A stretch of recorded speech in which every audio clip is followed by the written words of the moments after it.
Chicos, les pido disculpas, pero me había olvidado de empezar a grabar, así que empecé a grabar ahora. Así que voy a repetir para la gente que no lo pueda ver.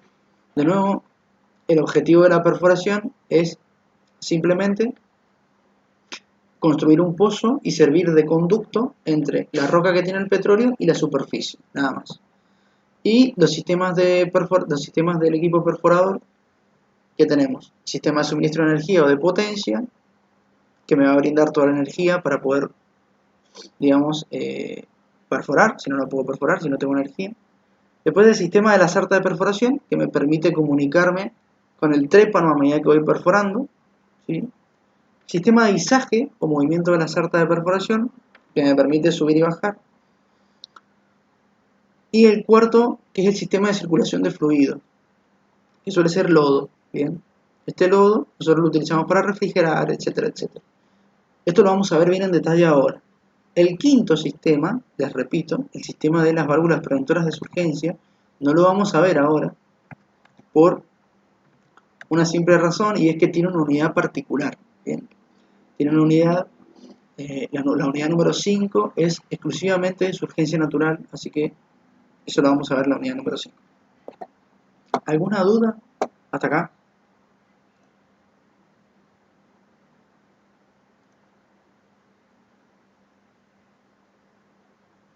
No, profe.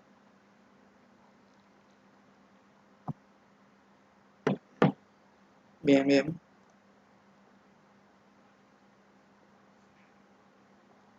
Bien, buenísimo. Bueno, ahora vamos a empezar a ver cada uno de los sistemas en particular, ¿sí? En primer lugar, vamos a ver el primero de los sistemas, que es el sistema de potencia, ¿sí? Nosotros acá no vamos a utilizar ningún tipo de ecuaciones ni demás, porque es una matemática un poco avanzada para la incumbencia del curso, pero obviamente que cada pozo tiene un requerimiento de potencia, ¿sí? Es decir, la potencia básicamente es cuánta energía yo voy a utilizar durante un cierto periodo de tiempo. Eso es la potencia.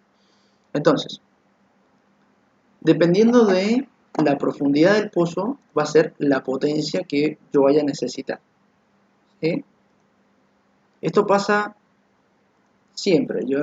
Vamos a ver ahora más o menos cada cuánta profundidad es la potencia que utilizo, pero tengan en cuenta que hay muchos tipos de equipos y cada equipo maneja una serie de energías distintas, ¿bien? O sea, cantidad de energía distinta. Buenísimo. Entonces, dentro de los sistemas de potencia tenemos básicamente dos: el sistema diésel mecánico y el sistema diésel eléctrico. Fíjense, en primer lugar, que los dos sistemas de potencia son diésel, es decir, yo utilizo combustible para generar energía. El tema es, ¿cómo transmito la energía? Bueno, acá es donde cambian los dos sistemas.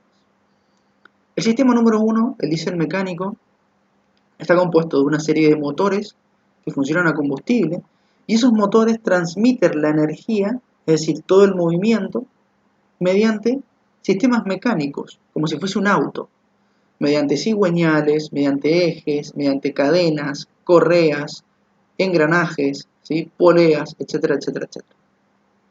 Es así de simple. Entonces yo tengo mi serie de motores, ¿sí? Y esos motores me llevan esta energía mecánica hacia distintas partes. Dentro del equipo de perforación utilizo un montón de sistemas particulares. Por ejemplo, miren, acá los tenemos. En primer lugar, tenemos el malacate, ¿sí? Acá. El malacate me consume energía. Consiste básicamente en un sistema que enrolla y desenrolla cable para el sistema de izaje. Ya lo vamos a ver, pero tengan en cuenta que ahí tengo un elemento que consume energía. Después, las bombas de lodo. Las bombas de lodo, que para colmo son dos bombas de lodo. Cada bomba de lodo me consume, obviamente, una determinada cantidad de energía que también la tengo que transmitir. Después tenemos la mesa rotary, ¿sí? Esta mesa, ahora la vamos a ver cuando veamos sarta de perforación, pero es la que me ayuda a mí a que el sistema dé vueltas y vaya perforando, ¿sí? Por eso se llama rotary, por rotación. Y además, independientemente de si sea mecánico o eléctrico, necesita una serie de generadores, por lo general 3, 4 generadores. ¿Sí? ¿Por qué? Bueno, porque el pozo necesita luz, el pozo necesita corriente eléctrica para todo tipo de usos, televisores, computadoras, ¿sí? Como dije, el sistema de iluminación, etcétera, etcétera, etcétera. ¿Sí? La gente vive en los pozos, por ende, necesita tener una calidad de vida relativamente buena, por eso que tienen que tener luz. Como no hay gas, la calefacción es a luz, es a corriente, ¿sí? Es eléctrica, etcétera, etcétera. Bien. Fíjense, entonces, ¿cuál es el gran problema del sistema mecánico?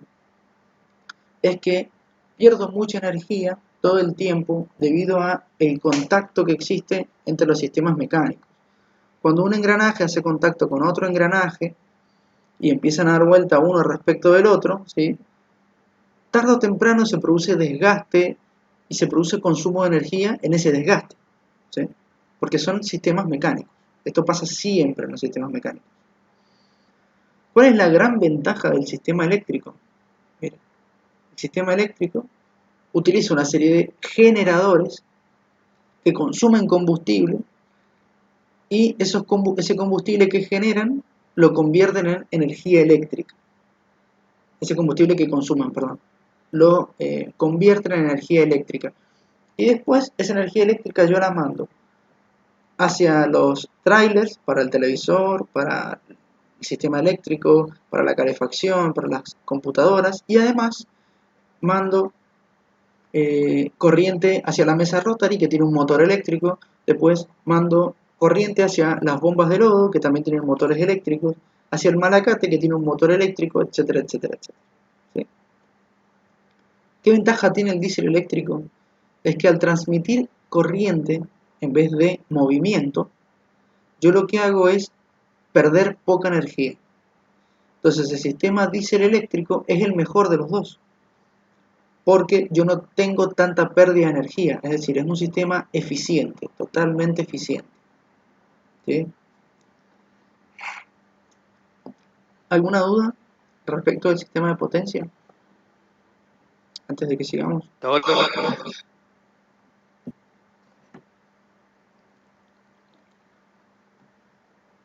Bien. Recuerden, si tienen alguna duda, a medida que voy explicando, pueden pararme, preguntarme. Tanto desactivando los micrófonos como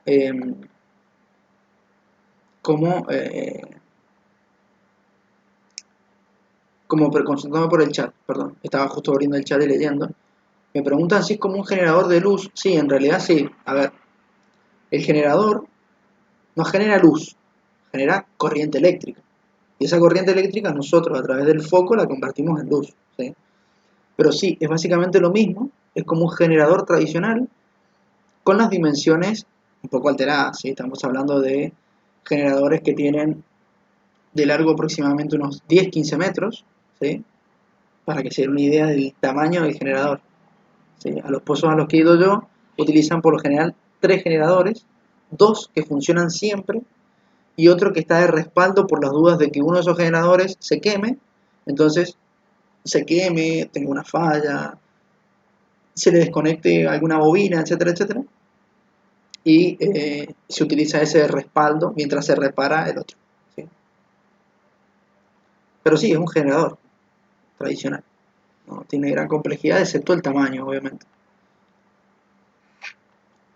Lo que sí, como los sistemas son un poco delicados, yo acá no lo he explicado, pero como los sistemas son delicados, se utiliza un variador de frecuencia, que es un aparato electrónico de dimensiones bastante grandes, que reciben la corriente y la ponen siempre a 50 Hz de frecuencia, si no me equivoco, o 60, uno de los dos, a 60 Hz perfecto, y a su vez regulan el voltaje para que el voltaje sea perfecto según el sistema del que está derivado, etcétera, etcétera. Limitan la corriente para que los sistemas no se quemen. Es un aparato electrónico muy bueno en realidad. Pero sí, como les digo, es un generador tradicional con grandes dimensiones y con algunos añadidos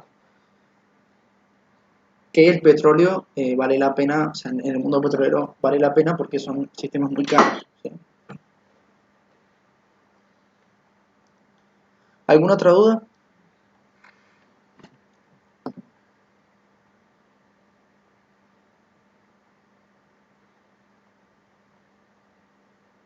No, profe, pero todo bien. Bien, bien, bien. Bueno, acá tenemos una listita. eh, si ven algo gris, no se preocupen, es el chat. Eh, ya no más lo saco, pero quiero mostrarles esto. Miren, acá tenemos una pequeña listita, ¿sí? Que es muy simple. Eso que ven ahí, perdón, eso que ven ahí que dice HP es la potencia, ¿sí? Ese HP es horsepower en inglés, que significa caballo de potencia, ¿sí? Nada más. La potencia se mide, nosotros por lo general lo medimos en watts, pero los estadounidenses los miden en caballos de potencia, así que se utiliza por lo general el HP. Los equipos varían su potencia a medida que varía la profundidad que van a perforar. Mientras más profundo sea el pozo que van a hacer, necesitamos sistemas mucho más grandes, o sea, sistemas con potencia más grande.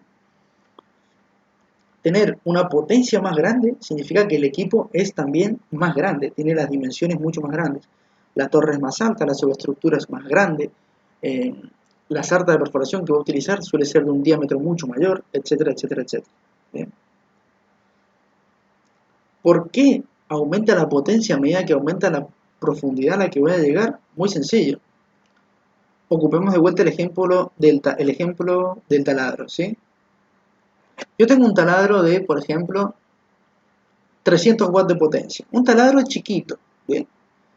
En el cual yo voy a perforar madera sin ningún tipo de problema.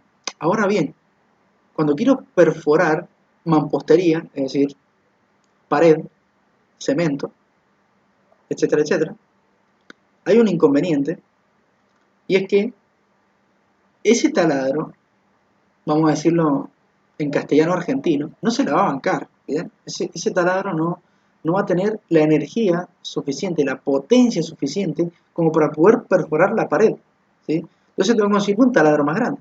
Esto es lo mismo, ¿sí? A medida que voy perforando, tal vez necesito perforar 1000 metros, y bueno, con un equipo de 550 HP estoy re bien. Es más, estoy sobrado, ¿se entiende? Ahora bien, si yo tengo que perforar 3000 metros, el de 550 HP ya no me sirve. Entonces instalo uno de 1000 HP. ¿Se entiende? Más o menos, no es tan complicado. Aún así, no es que yo, por ejemplo, perforo 1000 metros con el de 550 y después sigo perforando con el de 1000. No, no, no. Directamente se lleva el de 1000 y se perfora todo el pozo con el de 1000. ¿Sí? Siempre tengo que ver cuántos metros voy a alcanzar y elijo el sistema que corresponde. No importa que tengan que perforar los primeros metros con ese equipo y esté recontrasobrado. No importa. ¿Sí? Porque sale más caro cambiar el equipo que poner el equipo más caro desde el principio y perforar directamente con eso. ¿Sí? ¿Alguna duda respecto de esto?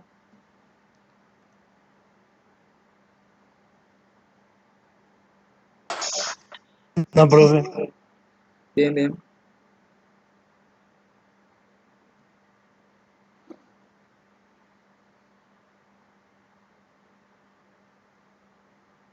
Bien, buenísimo entonces. Buenísimo, buenísimo. Vamos a seguir. Bien, espero que haya quedado claro el sistema de potencia. El sistema de potencia es simplemente esto, no hay nada más. Bien. Deben tener en cuenta que hay dos sistemas y que el eléctrico es el mejor de los sistemas. ¿Sí? Es el mejor. Porque no presenta tanta pérdida de energía como el mecánico. Bien. Bien. Ahora vamos a ir, primero que nada les voy a mostrar algunas imágenes de lo que es un equipo perforador. Vamos a empezar a hablar del equipo en sí. ¿Sí? Miren, estos son dos equipos.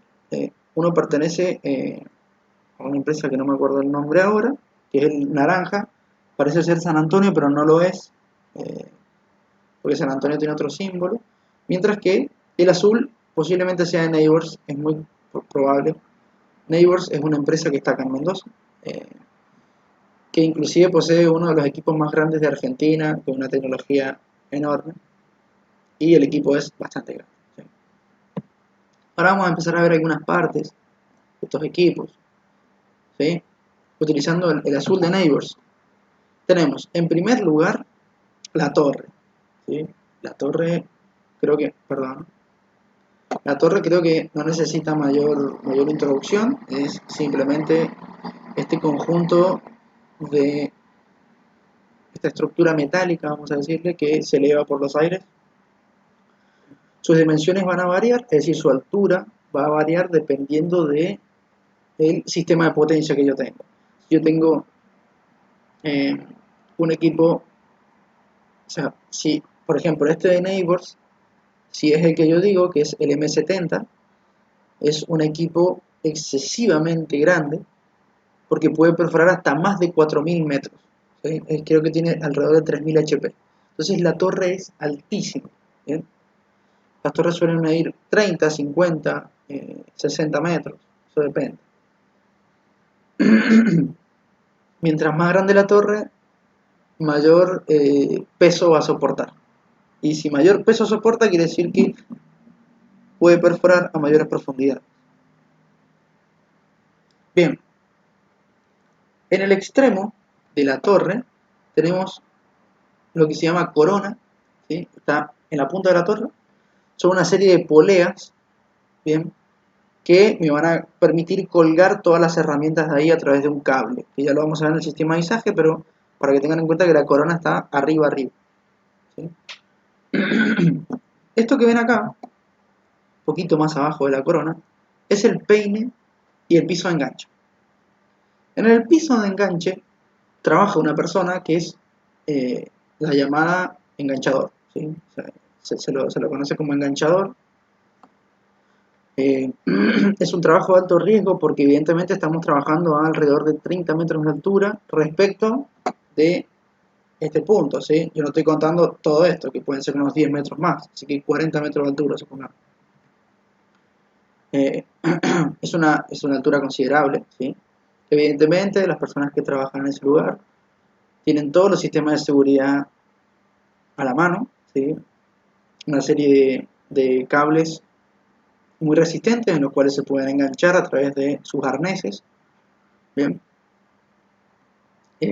Un arnés por lo general suele ser inercial, es decir, es ese arnés que yo voy subiendo por la torre y no se engancha, el arnés no tengo que ni tocarlo, va siguiendo el cable, pero en el momento en el que yo caigo, el arnés se traba y me queda suspendido ahí, ¿sí? No se cae, no se mueve, nada. ¿Cuál es el trabajo del enganchador? Muy sencillo, apilar esto que ven acá, miren. Yo a medida que voy sacando las barras y los caños que meto al pozo, el enganchador los recibe y los acomoda en el peine para después volverlos a meter, ¿sí? Básicamente es una persona que facilita el trabajo en altura, ¿sí? Me permite enganchar algunas barras desde allá arriba, etcétera, etcétera, etcétera, ¿sí? Bien. El resto de los trabajadores, los llamados boca de pozo, trabajan en esta zona, que es la subestructura, ¿bien? La subestructura es el piso de trabajo, en realidad. Solamente que el piso de trabajo está mucho más alto respecto del suelo, respecto de la tierra, ¿bien? Esto se debe principalmente a que en esta parte de abajo yo necesito colocar las válvulas preventoras de surgencia. Es por eso nada más que está en altura. Como les digo, estas válvulas nosotros las vamos a ver en la unidad número 5. ¿Sí? Pero para que tengan en cuenta que se ponen ahí. Recién ahí, arriba está la boca de pozo, que es donde yo voy a trabajar. O sea, donde ustedes trabajarían en caso de que se dedicaran a la perforación. Bien.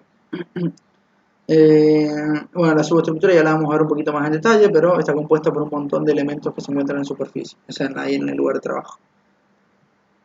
Dentro de los bocas de pozo, sí, diga. La BOP ya se pone por las dudas de que el pozo se vaya a venir como un sistema de seguridad, Sí, por si sí, se llega a venir el pozo, ¿no? sí, es por eso. Cuando yo hablo de surgencia, estoy hablando de eso, que el pozo se viene, se lo conoce así en la jerga, el pozo se viene, es decir, el pozo me devuelve todo el fluido que yo le estoy metiendo y de repente empieza a salir petróleo y se vuelve algo incontrolable. La BOP es la que me permite cerrar el pozo y si se quiere venir, no puede. ¿Sí? Básicamente es para eso. Es un sistema de surgencia, es un sistema de control y de seguridad que se utiliza en extrema urgencia, ¿bien?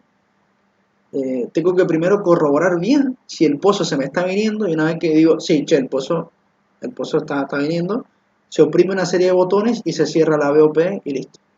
Bien. Hay una maniobra de seguridad para eso, ¿sí? La persona que está en el piso de enganche se tira hacia el suelo a través de una especie de tirolesa, ¿vieron? Se engancha el arnés, se tira al piso. Es un escape rápido por las dudas. Los bocas de pozo automáticamente evacúan, excepto uno que queda para poder activar la BOP, después se evacúa, ¿sí? Justamente de eso les iba a hablar ahora, que los bocas de pozo suelen trabajar alrededor de 4 personas en boca de pozo, más o menos, ¿sí? 3 de estas personas trabajan en la boca de pozo, mientras que una cuarta es el maquinista, que es el que me permite subir y bajar todos los sistemas, ¿sí? Él es el encargado de esos controles y nada más, es lo único que hace. ¿Sí? Eso sería todo respecto a la subestructura. ¿Alguna otra duda que tengan antes de mencionar la plancha?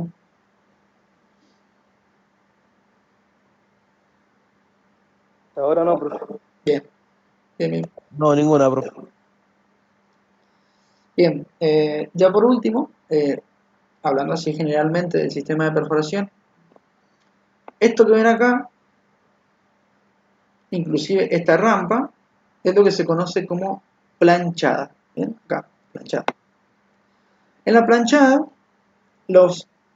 se colocan todos los tubulares, es decir, todos los caños, todos los tubos, todas las barras que yo vaya a introducir al pozo. ¿Bien? Se ponen en el orden en el que yo las tengo que ir metiendo al pozo. No es un orden aleatorio, hay un orden estricto, porque va a depender de cuánto resista cada cañería, etcétera, etcétera, etcétera. Sí, ahora lo vamos a ver en esta unidad un poquito más adelante. Pero hay que tener en cuenta que no es que yo mando la barra que yo quiera, no. Tienen un orden estricto. ¿Sí? Por eso, después el enganchador en el piso, cuando las va sacando y las acomoda, las tiene que meter en el sentido inverso en el que las acomodó. Digamos, la última que acomodó es la primera que entra y así sucesivamente. Todo en orden.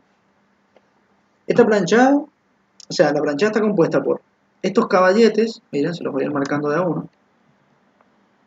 Estos caballetes en los que yo coloco las barras, ¿sí? Una al lado de la otra. Esa barra después, a través de un sistema mecánico, o inclusive puede ser a mano, se ruedan y se colocan sobre esto que ven acá. Eso que ven ahí, que tiene una escalerita y todo, eso es una planchada, ¿sí? Se acomoda ahí y hoy en día las planchadas por lo general son automáticas. Se activa un sistema hidráulico y me sube la barra a través de esta rampa hacia la parte de arriba y en la parte de arriba la gente de boca de pozo la recibe y el maquinista la levanta con todo el sistema de izaje, digamos. Y listo, y ahí la tengo en el equipo para poder trabajar con esa barra y hacer lo que yo quiera, digamos. Por lo general, meterla o sacarla. En el caso de sacarla, pasa al revés. Si ya no tengo espacio en el peine y tengo que sacar si o si la planchada, saco la barra, me la recibe la máquina, ¿sí? Y después yo la acomodo en los caballetes. Es así de simple. Y no tiene gran complejidad.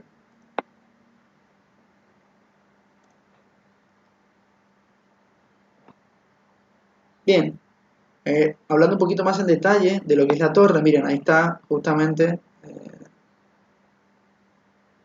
la marca de la empresa que yo les decía que no era San Antonio, pues no es San Antonio, es Pride, ¿sí? Y este es el equipo PI 365, ¿sí? Los equipos suelen ser nombrados con una serie de letras que suelen caracterizar a la empresa a la que pertenecen, y después unos números que los elige la empresa y que sirve para poder identificar, nada más. Por ejemplo, en San Antonio, creo que los pozos que empiezan con el número 1 son perforadores, los que empiezan con el número 2 son de terminación, los que empiezan con el número 3 son equipos de pooling, etcétera, etcétera, etcétera. Ya vamos a ver, cuando veamos producción, que hay distintos tipos de equipos, no solamente el perforador. Bien, como siempre, quedan 5 minutos. Cuando se corte, por favor, les pido que volvamos a ingresar al mismo link. Bien, bien. Entonces vamos a ver la torre. Miren, la torre es justamente todo esto que ven acá. O sea, toda la estructura metálica es la torre, ¿sí? Toda la estructura metálica que se levanta hacia arriba.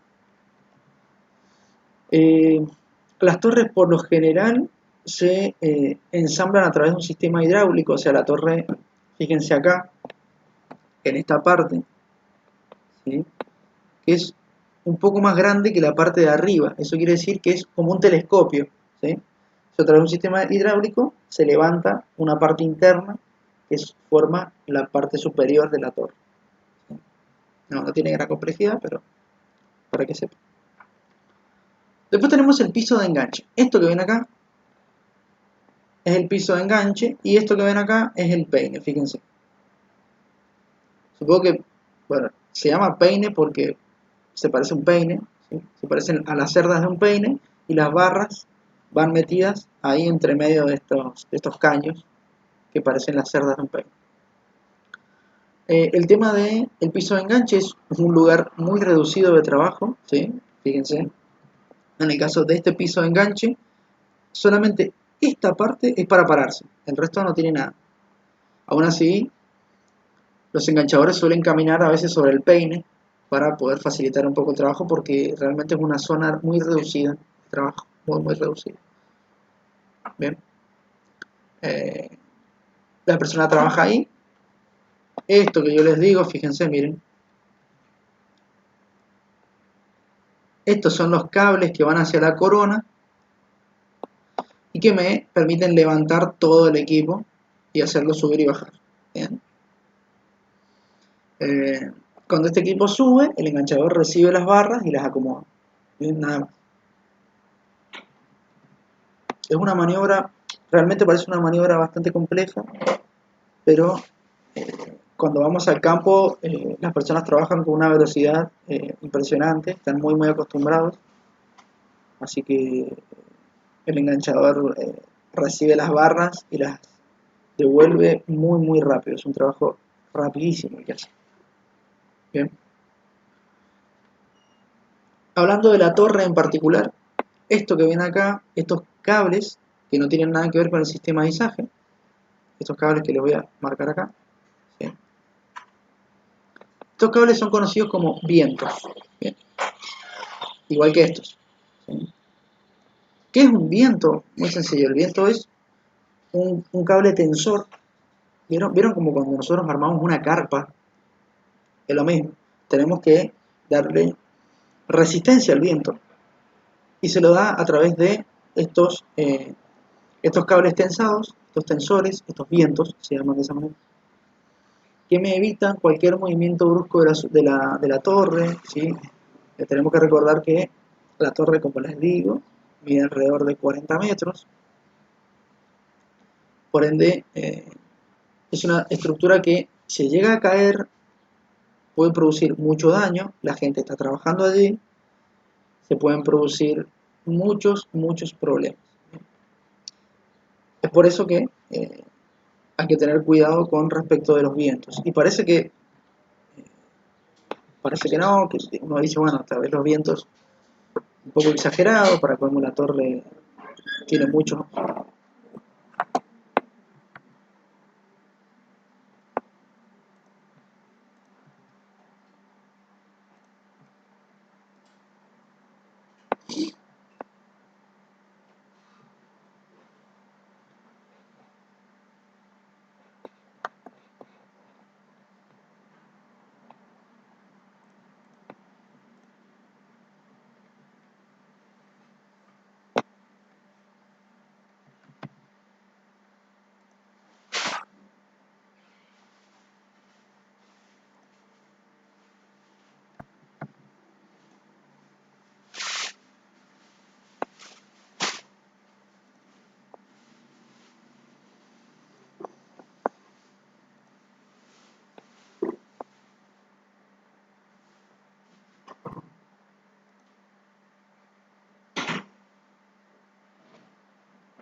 Disculpen, se cortaba, bueno, como siempre, los 50 minutos se corta. Eh,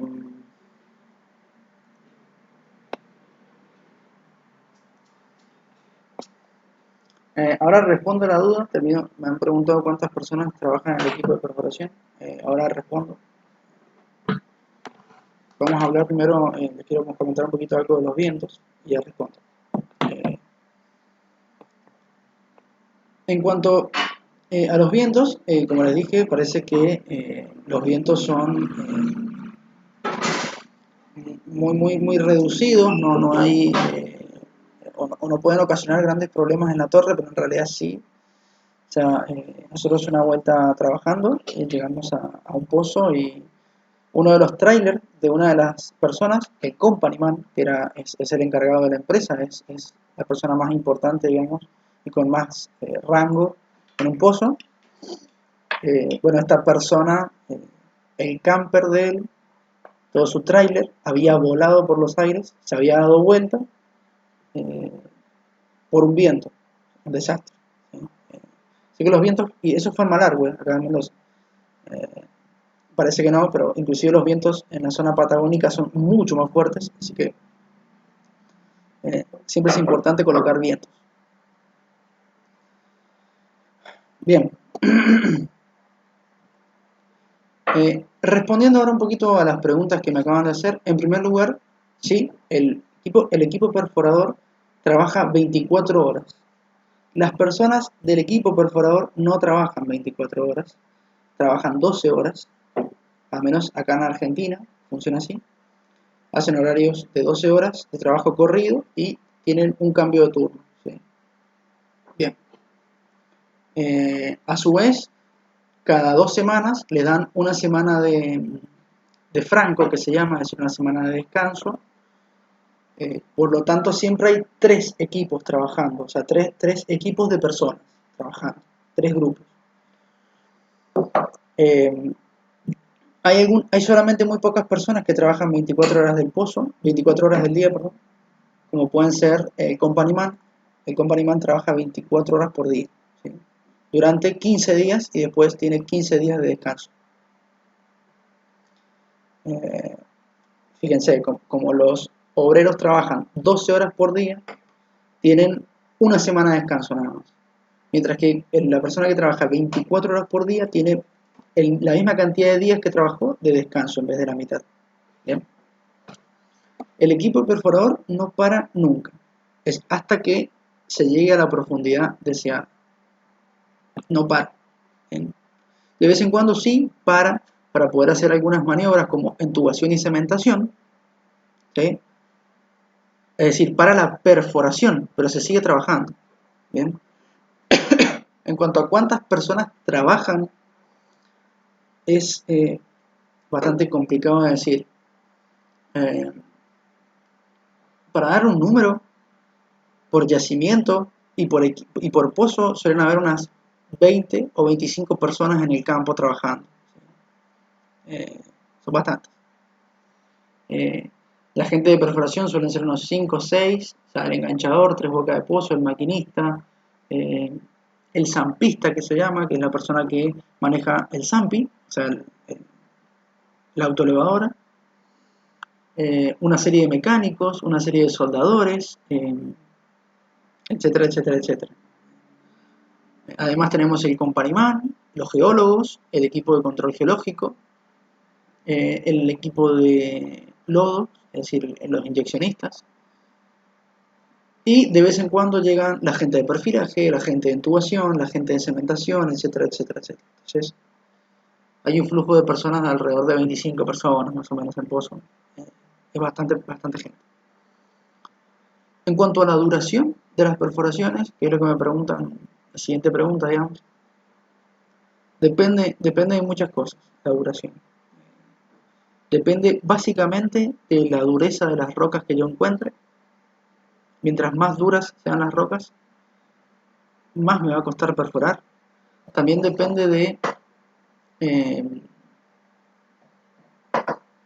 la cantidad de problemas o conflictos con los que me encuentre, ¿sí? A veces aparecen conflictos que no estaban esperados, puede aparecer una formación que no me la esperaba, excesivamente dura, tengo que esperar a que llegue un trépano y tengo una semana de retraso, etcétera, etcétera. Puedo encontrarme con domos salinos, que se llama, que es una burbuja en la tierra llena de sal, que cuando entra en contacto con el lodo, esa sal se disuelve, se me desmorona el pozo, es un desastre. Pero estimado, miren, acá en Mendoza, en la zona de Mendoza, un pozo de 1500 metros tardaba alrededor de, digamos, unos 15-20 días, ¿sí? Un estimado de 100 metros por día, ¿sí? Si quisiéramos hacer un pozo en Mendoza de 4000 metros, entonces tardaríamos alrededor de 40 días, tal vez 2 meses, ¿sí? Sé que en zonas como Neuquén se demora un poquito más, eso depende mucho, pero 4000 metros y un estimado de 2 meses estaría bien. 2 meses, 2 meses y medio, por las dudas.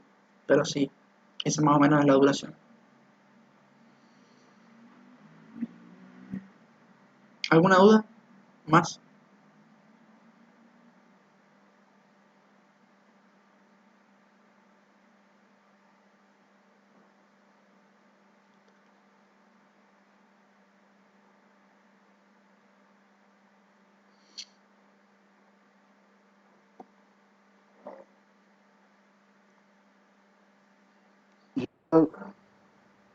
Duda, y sería más que nada cómo contienen el limo, el lodo, el barro. Yo hago perforaciones, no a la misma escala, pero hay un limo, como le llaman los geólogos, que, que te agarra el caño, el material, no, obviamente la potencia no es la misma, pero cómo lo contienes para que no se te venga, que no se te vuelva. Creo que entiendo lo que me pregunta. Voy a responder lo que me acaba de preguntar el compañero y después voy a ver los chats porque hay una serie de dudas que me parece que no estoy entendiendo, pero ahora les comento. Acá el compañero me pregunta por el limo. El limo es una arcilla, es un material arcilloso que para perforarlo realmente no presenta grandes dificultades porque es un material muy blando, pero cuando entra en contacto con el agua que presenta el lodo, ese limo se empieza a hinchar y el pozo se me empieza a desmoronar. Creo que eso es lo que me está preguntando, ¿bien? ¿Qué hago para evitar el desmoronamiento? Le agrego aditivos al lodo, básicamente, ¿sí? Le agrego químicos al lodo y cuando entre en contacto este lodo con estos limos, con esta limoarcilita, con este tipo de arcillas de grano muy fino, esa arcilla no me absorbe el agua, ¿sí? Así de simple. Acá por lo general cuando tengo un problema o lo soluciono con químicos o lo soluciono con cemento o cañerías si el problema es muy grande, ¿sí? Ahora hay una duda ahí respecto de si la torre se trabaja desde arriba. Esa duda no la entiendo, le pido que por favor me la pregunte en voz alta. Y el tema de la pesca, nosotros acá no vemos pesca. Lamentablemente este curso no abarca la pesca, pero cuando nos quedamos en pesca se tiene que llamar a un equipo, a una empresa pescadora. Es una empresa que lleva una serie de herramientas especiales para pescar. ¿Qué quiere decir que me quedo en pesca? Muy sencillo, voy sacando la herramienta, o sea, toda la cañería, la voy sacando, se me queda atorada. Se me queda atorada y no la puedo sacar. Bueno, muy fácil, tengo que desenroscar, tiro, desenrosco barra a determinada profundidad y tengo que llamar al equipo pescador. Y sí, tengo retrasos ahí. Yo he sabido de algunos pozos que han estado un mes intentando sacar la herramienta. Un mes. 24 horas por día tratando de sacar la herramienta y no han podido. Y ese pozo por lo general está perdido. Se hace un pozo al lado. Y se ocupa el pozo que tengo sin la pesca. Cuando llego a la parte donde está enganchada la herramienta, perforo por el costado y listo. Pero, eh, pero sí, lamentablemente es bastante común. Las pescas son bastante comunes. ¿Sí?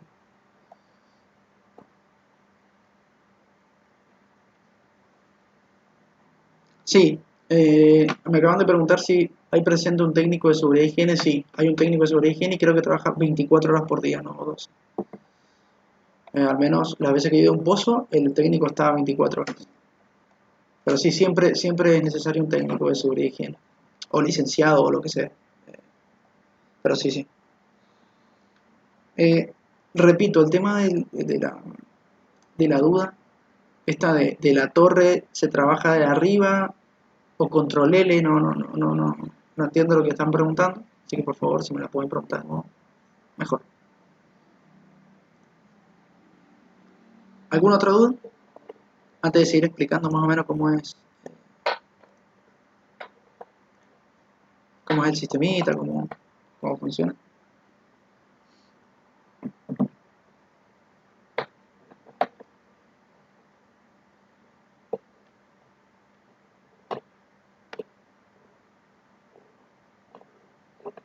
¿No? Bueno, genial. Sigo entonces. Bien. Otro de los sistemas importantes que tenemos por acá es el bloque viajero. Es esto que ven acá. Esto es el bloque viajero. Lo amarillo, digamos, ¿sí? Lo amarillo, o sea, la estructura amarilla. Eso es el bloque viajero. Está compuesto por un gancho, un aparejo también. Pero básicamente es el sistema que me comunica con la corona a través del cable. Y todo eso sube y baja, por eso se llama bloque viajero. Después tenemos el manguerote y la línea de alta presión que sirven para bombear el lodo, al igual que la cabeza de inyección. ¿Sí? Y por último el vástago, que me sirve para poder perforar. Es un elemento importante para la perforación y es el que funciona con la mesa rota. Miren, acá vamos a hablar un poquito de la subestructura. La subestructura, primero que nada, es esto que veíamos acá nosotros, ¿sí? Esto es la subestructura, ¿bien? O sea, eso que ven azul, en ese caso está tapada porque debe haber mucho viento, entonces se la tapa para evitar que el viento perjudique el trabajo, ¿sí?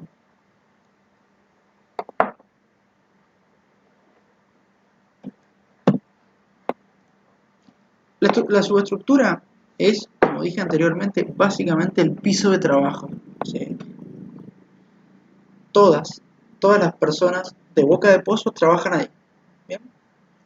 Como la subestructura es básicamente una estructura de unos 10 metros de alto, cuyo piso es metálico, es metal puro, se suelen utilizar estos pisos de goma, ¿sí? Son unas planchuelas de goma porque nosotros al trabajar con lodo, la subestructura siempre está mojada, siempre. Entonces, para evitar que los operarios resbalen, ¿sí? Y tengan algún tipo de accidente, se utiliza este suelo de goma, siempre. Bien. Otro de los elementos que vamos a encontrar en la subestructura es la vaina, ¿bien? Perdón, es la vaina. La vaina es básicamente un agujero en donde se coloca por lo general el vástago, ¿bien? En caso de no colocar el vástago, suelo colocar las barras de sondeo, pero coloco en ese lugar la próxima que voy a utilizar, y así sucesivamente, ¿bien? Otro de los elementos muy importantes en todo lo que es la subestructura es la mesa rotary. Todo esto que ven acá, esta cosa redonda, eso es la mesa rotary. La mesa rotary es básicamente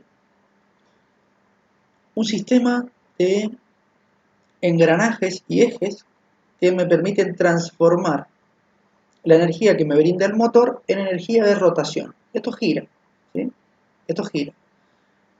La mesa rotary no alcanza altas revoluciones por minuto, alcanza máximo 100, 120 RPM, es decir, revoluciones por minuto, por lo que gira a una velocidad relativamente lenta. No es una locura lo que gira. Esta mesa rotary es un sistema redondo que tiene un agujero cuadrado. Este sería el agujero, que les voy a marcar en color celeste, ¿sí? Este es el agujero. ¿Bien? No sé si ven, pero eso que les acabo de marcar está dividido en dos. Fíjense acá les voy a hacer una línea. Está dividido por ahí, está dividido por ahí. ¿Por qué es esto? Bueno, y tiene otro agujero que se los voy a marcar en rosado ahora. Bien, genial. ¿Por qué es esto? Muy sencillo. Lo verde es la mesa Rotary. Dentro de la mesa Rotary tenemos un buje maestro. El buje maestro, ¿sí? Buje, les recuerdo, buje maestro, es un elemento cuadrado que se saca de la mesa para que pueda pasar el trépano. Recuerden que si bien la barra de sondeo tiene el tamaño que ven ahí, el trépano es mucho más grande. ¿Bien? Entonces, yo tengo que hacerlo pasar de alguna manera. La única manera de hacerlo pasar es sacándole este buje. ¿Bien? Una vez que calzo el buje maestro de nuevo, queda un cuadrado muy grande todavía. Y ahí va lo rosadito, que es el buje de impulso. ¿Sí? Es igual al que les acabo de mostrar, dividido en dos, se separan y se vuelven a meter. Y este buje de impulso es el que me sirve a mí para perforar a través del vástago. ¿Bien? Solamente eso. Así está compuesta la mesa Rotary. Nosotros no vamos a ver en detalle la mesa Rotary, pero tengan en cuenta eso, que es básicamente un sistema que me permite rodar, o sea, permite rotar, y a su vez, para poder darle rotación a toda la barra, yo necesito dos bujes, el maestro y el de impulso, nada más. Bueno, y por acá tenemos, voy a marcar en verde de nuevo, la llave Wilson, que es una llave que me permite a mí poder ajustar las barras a medida que las voy bajando, ¿sí? Porque las barras se enroscan una con respecto a la otra. Nada. Bien. Acá seguimos viendo un poquito más de cómo funciona el sistema. Fíjense, tenemos la vaina nuevamente, la boca de pozo. Ahora tenemos una cuña, que es la que me permite tener o colgar todas las barras que están hacia abajo de la cabeza de pozo, de la subestructura. Y tenemos dos llaves Wilson, fíjense, ¿por qué se utilizan dos? La llave Wilson está dividida en dos, entonces una agarra a un lado, al caño, la otra la agarra al otro caño del otro, y giran en sentido contrario para darle ajuste. Nada. Bien, y ahora vamos a entrar en la certa de perforación. ¿Alguna duda con respecto a todo lo que hemos visto hasta ahora? Les pido que se saquen, si tienen dudas, que se las saquen ahora, antes de que sigamos.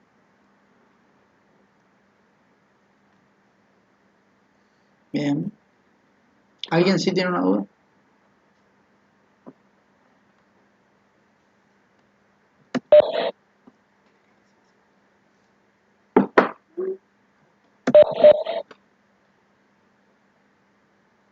Nada, entonces. Bueno, vamos a seguir No, entonces. profe, ningún. Buenísimo, buenísimo. Seguimos. Recuerden, fíjense que, a ver, no hace falta que me consulten cosas sobre lo que estamos hablando. Tal vez yo nunca le mencioné, por ejemplo, los horarios de trabajo. Y bueno, hace ratito me lo preguntaron, está perfecto, ¿sí? Cualquier pregunta es aceptable, no hay problema con eso. Bien. Ahora vamos a hablar de... Esperen que no sé. Disculpen. Vamos a hablar de la sarta de perforación. La sarta de perforación, a mí me gusta compararla todo el tiempo con algo conocido como la mecha del taladro, ¿sí? La sarta de perforación es la mecha del taladro, ¿sí? Es la mecha de nuestro equipo perforador, es la que nos permite ir hacia abajo, romper la roca y seguir avanzando en la perforación, ¿sí? No tiene gran complejidad. Aún así, a diferencia de una mecha de taladro, la sarta de perforación de un equipo perforador está compuesta por una determinada cantidad de elementos. Fíjense, tenemos, les voy a pedir disculpas de antemano porque Yo acá los he ordenado en el sentido en que los voy metiendo al pozo, primero el trépano, después los portamechas, etcétera, etcétera, y después lo explico al revés. Así que les pido disculpas. Aún así me parece que lo voy a ir, digamos, arreglando esto para poder explicarlo de otra forma. Voy a ir explicándolos respecto de cómo los vamos a ir metiendo hoy día. Les digo porque en la plataforma van a encontrar esta diapositiva subida, pero esta va a estar dado vuelta respecto de cómo lo explico ahora, así que no se hagan problemas, lo mismo. Bien, entonces la sarta de perforación está compuesta por el trépano en primer lugar, es lo primero que introduzco al pozo, seguido de una serie de portamechas. Los portamechas son todos estos elementos, excepto el vástago, son tubos, ¿eh? Son elementos tubulares, elementos no todos cilíndricos, algunos que son cuadrangulares, pero la gran mayoría son cilíndricos, son pequeños tubos de muchas medidas, dependiendo el rango del sistema, que cada elemento cumple una función determinada respecto de la sarta de perforación, nada más. En primer lugar, el trépano, como les había mencionado, es también conocido como broca. El trépano tiene la función de ir moliendo la roca a medida que voy avanzando, nada más. Después los portamechas, estos elementos son sistemas, son objetos tubulares que presentan algunas diferencias en el diseño dependiendo del uso, pero que su principal objetivo es darle peso al trépano para que perfore. Es como el portamecha suplanta un poco la fuerza que yo hago con la mano en el taladro de mano. ¿Bien? Porque desde arriba yo no le puedo aplicar fuerza, porque la barra, o sea, porque toda la sarta es tan larga que si yo desde arriba le aplico peso, se me tienden a deformar las barras y no estoy perforando recto ni loco, ¿sí? No perforo en forma vertical, que es la idea. Después tenemos las heavyweight, que son unas barras de sondeo especiales, ya vamos a ver para qué. Algunos deciden ponerlas, otros no, es opcional, no hay ningún tipo de inconveniente. Después las barras de sondeo, que son los tubulares que más se utilizan en el campo, son similares a las heavyweight, un poquito más chiquitas, de diámetro, digo, y que básicamente permiten colgar todo lo que yo tengo debajo, ¿sí? Todos los portamechas, la heavyweight, el trépano, todo eso cuelgan de las barras de sondeo, ¿sí? Y por último el vástago, que el vástago, fíjense lo que dice ahí, esto es muy, muy importante, lo que está entre paréntesis. El vástago solo se utiliza en equipos convencionales rotativos. ¿Bien? ¿A qué me refiero con equipos convencionales rotativos? A los equipos que tienen mesa rotary, ¿sí? Solo esos equipos utilizan vástago, ¿sí? ¿Por qué le digo solo estos equipos si hemos estado explicando solamente estos equipos? Bien, porque después de ver la sarta de perforación, vamos a ver otro equipo, que es el equipo de top drive, ¿sí? Se escribe de esta manera, se los voy a escribir acá. Top drive. Bien. El top drive es un equipo moderno, muy útil actualmente, y que perfora sin mesa rotary y sin vástago, perfora directamente con barra de sondeo, heavyweight, portamecha y trépano. El vástago queda eliminado en el top drive, nada más. En la mesa rotary seguimos ocupando vástago. El top drive tiene una serie de ventajas, es mucho más rápido para perforar, puedo introducir ya más barras en vez de a una, que es como funciona el equipo convencional, etcétera, etcétera, etcétera. Es un sistema bastante moderno, que hoy en día se utiliza muchísimo. Para poder explicar el top drive, cuando lleguemos a la parte de top drive, lo voy a explicar más o menos cómo funciona, pero les voy a dejar en la plataforma unos videos para que vean, porque me parece que esos videos explican muchísimo mejor de lo que yo les puedo explicar cómo funciona AutoCAD. Así que son buenísimos. Bien, entonces ahora vamos a pasar a explicar cada uno de los sistemas que les acabo de mencionar. Primero vamos a ir al trépano. Genial. Fíjense, ¿no? Acá tenemos el trépano, ¿sí? Hay muchos tipos de trépanos y los vamos a ir explicando uno por uno, ¿sí? En primer lugar, tenemos el trépano tricono, ¿sí? El tricono se llama de esa manera porque, si ven acá, presenta tres conos, justamente, llenos de dientes, ¿sí? Acá tenemos un cono, acá tenemos otro cono y acá tenemos el otro cono, ¿sí? Este trépano tricono, una vez que se afirma en el suelo y empieza a girar todo el sistema, estos triconos también empiezan a girar, ¿sí? Cada cono gira sobre su propio eje. Esto es un sistema de perforación muy bueno realmente, que funciona a través de lo que se llama hincamiento y paleo. Básicamente esos pequeños dientes funcionan como una pala, entonces entran en la tierra y al girar me saca todo el pedazo de suelo, ¿sí? Entonces va creando pequeños agujeritos que a medida que vamos perforando va avanzando la perforación, ¿sí? Nada más.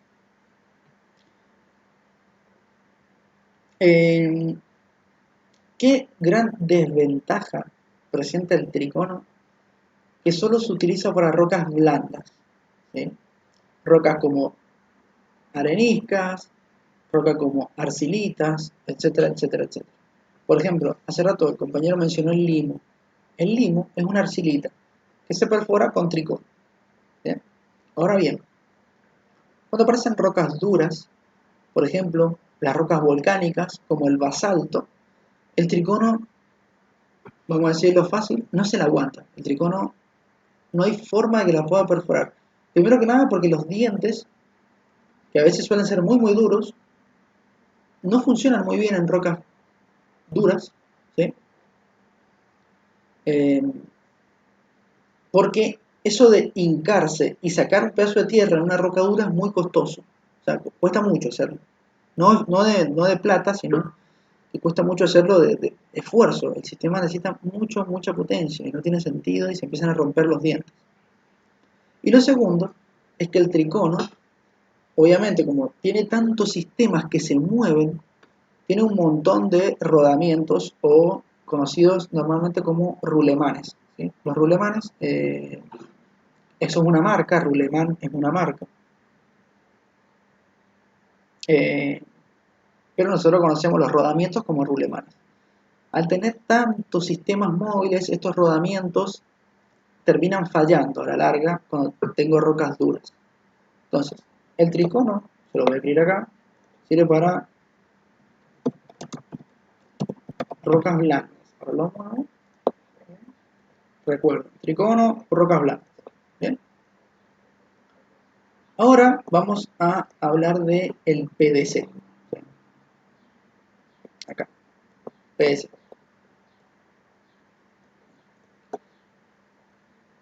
El tricono de PDC, las siglas, miren, son siglas en inglés de lo que nosotros conocemos como diamante policristalino. ¿Okay?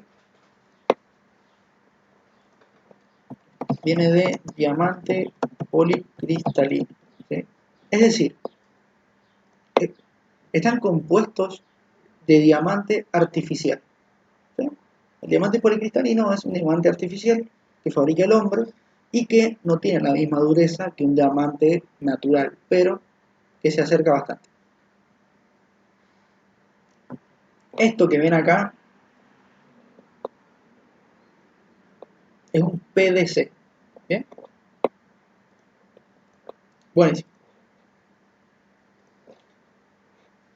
¿Qué ventaja presenta el PDC? Primero que nada, fíjense que no tiene sistemas móviles, es un objeto macizo de acero que tiene, ¿ven estos puntitos negros acá? Esos puntitos negros son pastillas de diamante policristalino o carburo de tungsteno. ¿Bien? Este trépano, a diferencia del trépano tricono, no funciona hincando el diente y sacando, como una pala. No. Esto funciona como, imagínense un cúter y yo le saco punta a un lápiz, funciona igual. Estos dientes raspan la roca dura y le van sacando fetas, digamos, como fetas de fiambre cuando voy a comprar al kiosco de acá a la vuelta, ¿sí? Funciona muy similar a una cortadora de fiambre. Este diente, que tiene un ángulo muy distinto, esta pastilla, roza el piso, ¿sí?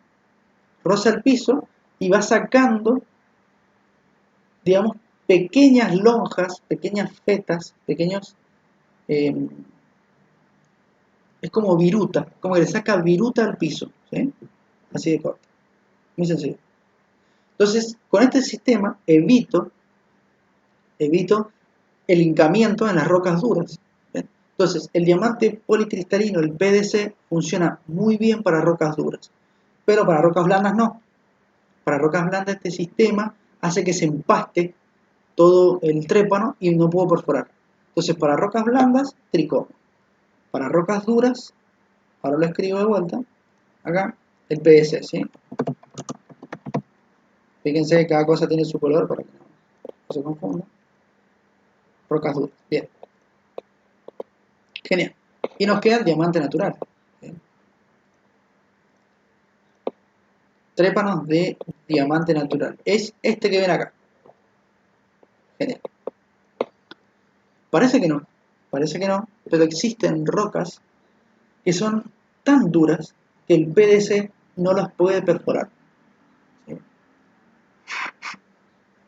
Entonces, ¿qué hago cuando uno de los materiales más duros de la Tierra, que es el carburo de tungsteno o el diamante policristalino, no pueden perforar la roca? Fácil. Hago un trépano, o utilizo un trépano, mejor dicho, que está hecho del material más duro de la Tierra, ¿sí? Que es el diamante.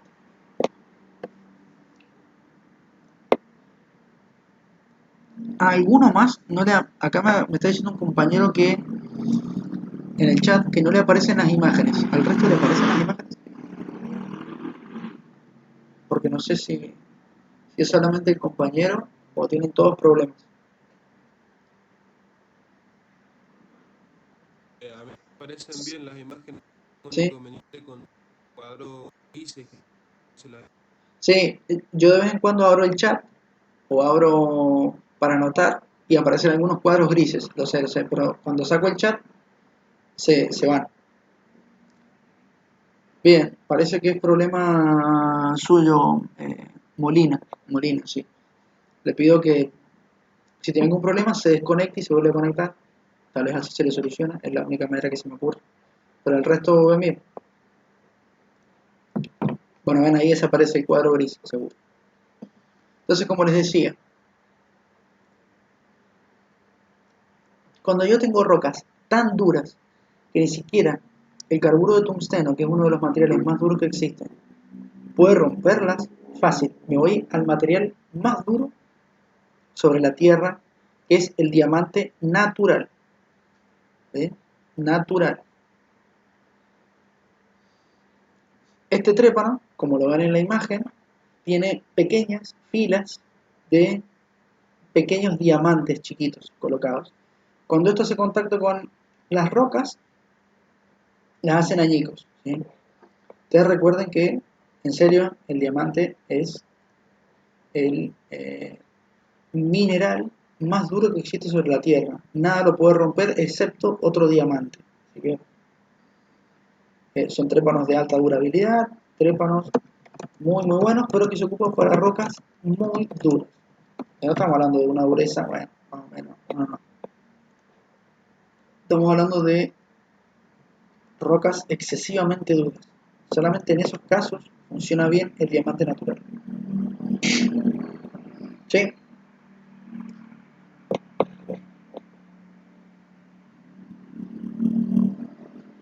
Bueno, voy a cambiar de diapositiva. Tengo que sacar las notas para poder cambiar, lamentablemente. Y vamos a ver un poquito en detalle cómo está compuesto un trépano. Acá tenemos imágenes de trépanos usados, así por lo general.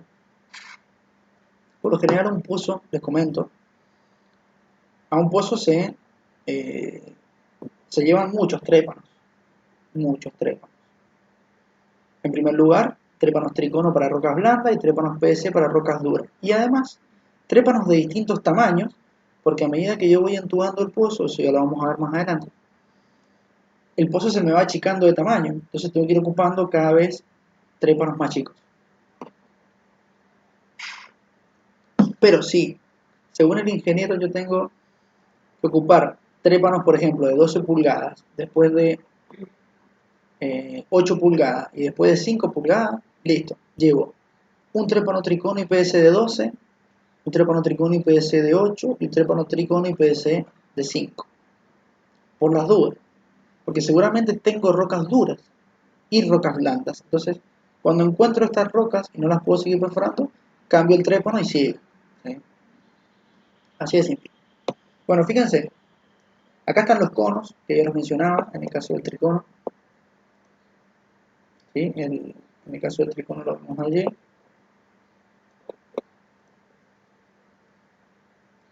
Acá tenemos los conos, ¿sí? Con estos dientes, que la gran mayoría de dientes actuales vienen impregnados con una pequeña capa de carburo tungsteno para evitar que se rompan fácilmente los dientes. El hombro del trépano, que es donde va montado el diente, ¿sí? Ahora le comento las dudas. Tenemos la rosca, fíjense, una rosca sencilla. En este caso, fíjense que no tenemos tricono ni nada móvil, es un elemento macizo, con estas pequeñas pastillas que son de inserto, o sea, que son de carburo de tungsteno. Pastillas muy duras. Esto se llama aletas, ¿sí? Los insertos de carburo se llaman pastillas, a su vez tienen... Yo no les estoy hablando de teoría de trépanos porque podríamos estar 1 hora y media hablando solamente de trépanos, de los ángulos que utilizan, qué ángulo conviene poner respecto de los conos para poder perforar bien y perforar un poco más duro y perforar un poco más blando, etcétera, etcétera.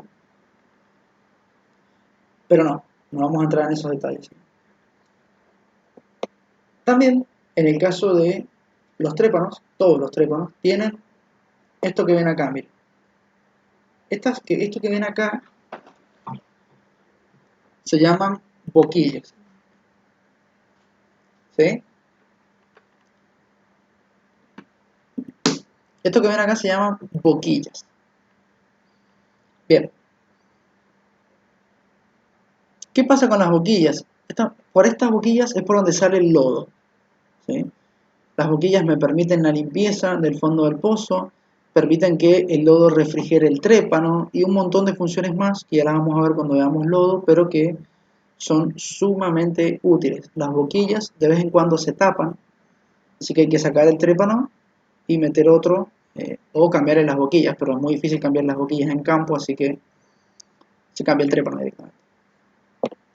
Ahora les voy a comentar algunas dudas que me mencionaron.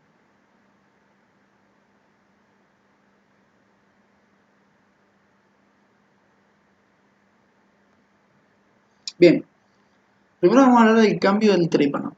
Muy sencillo, cuando tengo que cambiar el trépano tengo que sacar todo, saco barra de sondeo, saco heavyweight, saco portamechas, saco el trépano, lo cambio y vuelvo a meter todo de vuelta. No se puede cambiar allá abajo, lo tengo que sacar sí o sí. No me queda otro. Bien. Así que... ¿Cuánto tiempo lleva ese proceso de cambio? Y depende de la profundidad. Mientras más profundo, más tarda. Pero en boca de pozo suele tardar una media hora sacar toda la herramienta y otra media hora meter toda la herramienta para seguir perforando, digamos. En pozos de 500 metros, por ejemplo. Para que se den una idea, cada 500 metros una media hora. Así que Sí, suele tardar bastante. Pero bueno, hay que hacerlo, sí o sí. Me imagino en un pozo de 3.000 metros. Claro, en un pozo de 3.000 metros estamos haciendo maniobras de sacada de herramientas de 3 horas y una maniobra de introducción de herramienta al pozo tras 3 horas, solo para cambiar trepa. Pero bueno, son los gajes del oficio, como quien diría. Es, es algo inevitable. Si lo tengo que cambiar, lo tengo que cambiar. No queda otra. En el caso de los que me preguntaron si trabaja con agua, el sistema no trabaja con agua, trabaja con lodo de perforación. ¿Sí? El lodo de perforación, se lo voy a escribir acá.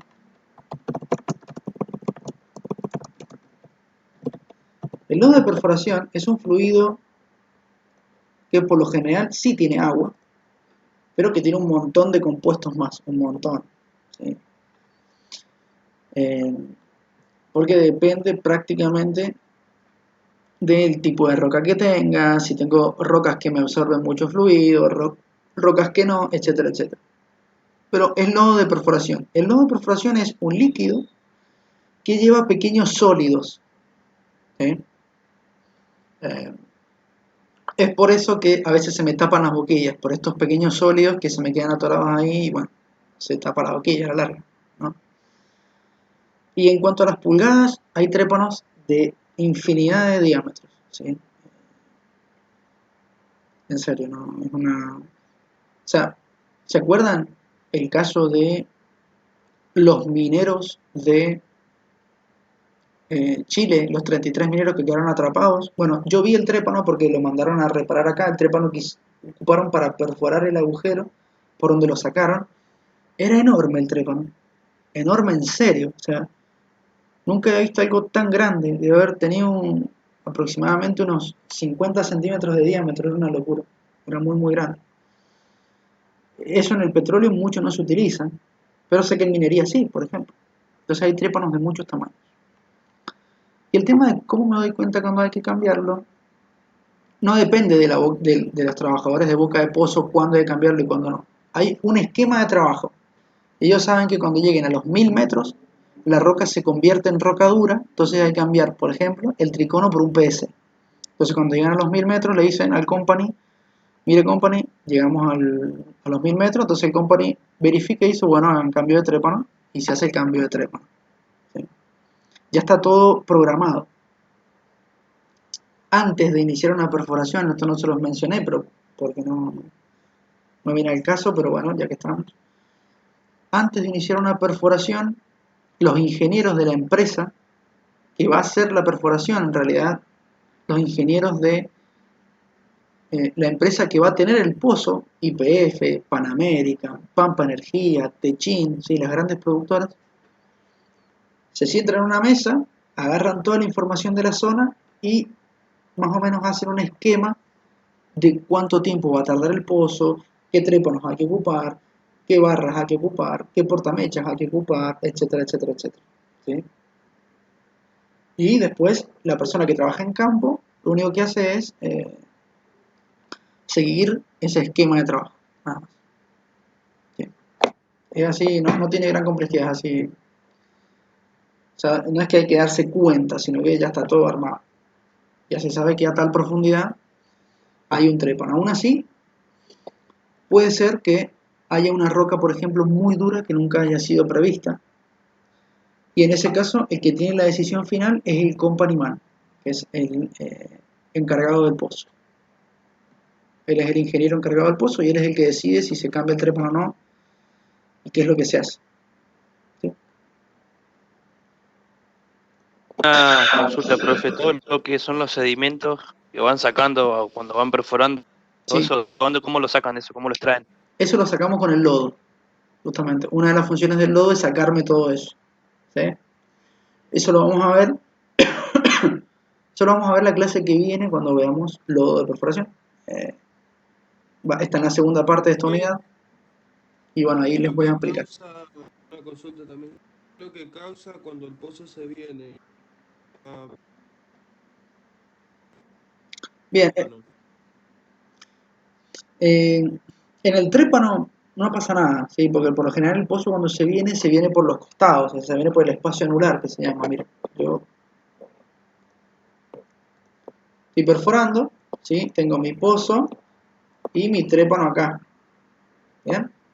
Cuando el pozo se me viene, se me suele venir por los costados, o sea, por lo que se llama el espacio anular. Muy difícilmente se viene por directa. Puede pasar, o sea, se me puede meter por las boquillas del trépano y sale para arriba. Muy pocas veces pasa, porque la boquilla del trépano es muy chiquita en serio. Eh, Imagínense que se miden 64 avos de pulgada, o sea, 10 64 avos de pulgada, quiero decir 10, perdón, sobre 64, ¿sí? Por ejemplo. Hay de muchas medidas, pero son boquillas muy chiquitas, muy chiquitas. Eh, Buenísimo, profe. Así que básicamente no se suele venir por directa, el pozo sí por lo que se conoce como inversa o por, digamos, el anular.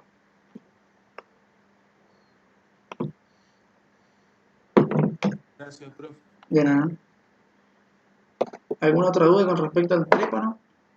Antes de que se finalice la clase, porque se está por terminar. Y ya volvemos, digamos, arrancamos de nuevo.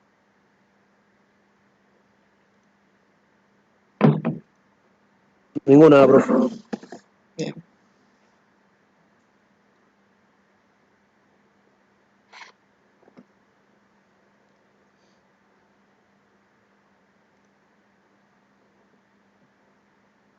Bien. ¿Saben lo que voy a hacer? Voy a finalizar la reunión ahora para que no se corte a la mitad del tema y métanse de vuelta en el link que les mandé. O sea, métanse de vuelta a otra clase.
Bueno, espero que se hayan conectado todos.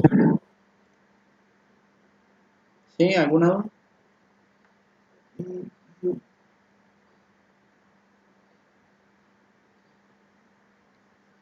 Bueno. Vamos Como dijo, profe, bien, no, que si tenían alguna duda, no sé si alguien iba a preguntar algo, pero no, parece que no. yo por el momento todo bien, Bien, bien, no bien. tengo duda. Ahí me estaban preguntando, ¿cómo sé si llegamos al petróleo? Bien, en primer lugar, la profundidad a la que tengo que llegar ya está definida, ¿sí? Si ahí me dicen que el pozo lo tengo que hacer hasta los 2000 metros, lo tengo que hacer hasta los 2000 metros. Listo. Bien. Aún así, los geólogos se pueden dar cuenta, o sea, la gente de control geológico se puede dar cuenta que hay petróleo porque vieron que hace rato un compañero me preguntó cómo hacíamos para limpiar el pozo de esos recortes que va haciendo el trépano. Bueno, muy sencillo. El lodo me los levanta hasta la superficie. Esos recortes son estudiados por la gente del control geológico. Entonces se van a sacar muestras y las examinan en el laboratorio. Y ahí pueden determinar si tienen petróleo o no. ¿Eh? Le echan una serie de químicos que cuando les pasan luz ultravioleta brilla, y si brilla es porque hay petróleo. El tema de los pesos de los trépanos se lo debo porque no tengo ni idea cuánto pesa un trépano. Lo que sí sé es que he intentado levantar un trépano de 8 pulgadas con la mano y no he podido. Ni siquiera lo podemos mover con los pies, o sea, ni siquiera empujándolo se puede mover, son pesadísimos. Para Como un subirlo. motor pesa más o menos. Son pesados en serio, sí, debe pesar unos cuantos cientos de kilos. Entonces, para levantarlos tiene que ocupar la autoelevadora hasta la subestructura, digamos. Porque no se puede levantar a mano, es imposible. Vida útil, bien, buena pregunta. La vida útil, a veces una perforación y listo, y no sirve más. Aún así, el sistema, ¿cómo funciona esto de los trépanos? El trépano no es de la empresa que perfora. El trépano se alquila a otra empresa aparte que se dedica a el alquiler de trépanos. ¿Bien? Entonces, yo soy la empresa que va a hacer la perforación. Voy, alquilo el trépano. ¿Bien? Me llevan el trépano, yo perforo con el trépano y después se lo llevan, una vez que ya lo ocupé, ¿sí? Lo desarman, lo condicionan y lo vuelven a armar otra vez. Entonces, básicamente le hacen una revisión técnica cada vez que es utilizado. ¿Sí? Así de corto. Cada vez que se utiliza, Por así decirle, le hacen un service. exacto, le hacen service. Sí, tal cual. Esa es la palabra, sí, sí. Se le hace un service cada vez que perfora. Y ya después de haberle hecho el service, no sé cuánto tiempo de vida útil tienen, pero son elementos de acero muy, muy, muy pesados, que muchos desgastes no tienen, pero sí obviamente llega un momento en el que el desgaste es tan grande que ya no sirve arreglarlo más, se tiene que tirar, se compra uno nuevo. ¿Bien?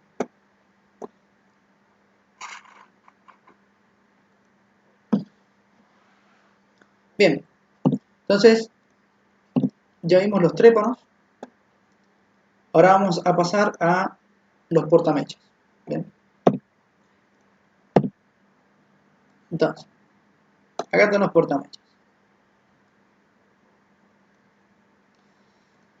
Eso que ven acá, miren, acá, ahora les voy a empezar a mostrar una serie de tubulares que van a ser todos iguales. O sea, ustedes los van a ver y van a decir, esto no tiene una gran diferencia, pero en realidad sí, sí presentan diferencias. ¿Sí? Esto que ven acá es un portamechas o drill collar, así se llama también en inglés, ¿sí? Los drill collar. Fíjense, primero que nada, el portamechas es una barra de acero hueca, ¿sí? Todos los tubulares que nosotros ocupemos, todos los caños son huecos, no son macizos, porque tiene que pasar el lodo por adentro, por eso son huecos. Tenemos una serie de características principales respecto de lo que serían los portamechas. En primer lugar, el portamecha presenta un cuerpo cilíndrico relativamente regular. Algunos presentan variaciones, como este, que es espiralado, y este que tiene una serie de surcos, pero prácticamente es un cilindro, no presenta ninguna deformación que levante, ¿sí? Es decir, no es que viene acá y en la parte de la rosca, por ejemplo, se levanta y se hace más grande. Eso sí se presenta en las barras de sondeo, pero en los portamechas no, el portamechas es liso. ¿Qué otra característica tiene el portamechas?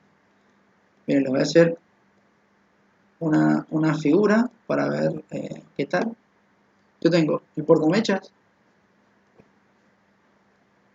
con un diámetro externo y con un diámetro interno. Bien. El diámetro interno del portamecha es muy chico. ¿Eso qué significa?